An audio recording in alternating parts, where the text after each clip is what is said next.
I am sorry Ayyappa நான் உள்ள வந்தா என்னப்பா. எம்மதமும் சம்மதம். ஐயப்பன் கோயிலில் ஏற்றத்தாழ்வே கிடையாது. எல்லாருமே ஐயப்பன் தான். சரியா? அங்கே ஜாதி மதம் கடந்து நிறைய பேர் ஐயப்பன் கோயிலுக்கு வராங்க. எல்லா மதத்தவரும் வராங்க. கிறிஸ்டின் வராங்க, இந்து வராங்க, முஸ்லீம் வராங்க. அங்கே எல்லோரும் ஐயப்பனை தரிசிக்க வராங்க. எல்லாரையும் ஐயப்பன் ஏற்றுக்கிட்டாரு. சரியா? அங்கே ஏற்றம் இறக்கம் எதுவுமே கிடையாது. பெண்களும் வரலாம். அவங்க 10 வயசுக்கு உட்பட்டவங்க வரலாம், 50 வயசுக்கு மேற்பட்ட வராங்க. அது காலங்காலமாக கடைப்பிடிக்காங்க. சரியா? அந்த நடைமுறையை இந்து மக்கள் அதை கடைப்பிடிக்க தான் செய்தாங்க. அவங்க யாருமே ஐயப்பங்களுக்கு வரணும்னு சொல்லி பிடிவாதம் பண்ணலை.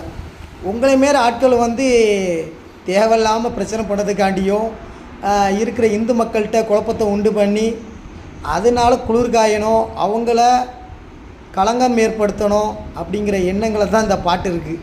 சரியா? நீங்கள் வாங்க, கண்டிப்பாக 50 வயசு வெயிட் பண்ணி வாங்க. அதுதான் உண்மையான ஐயப்ப பக்தர்.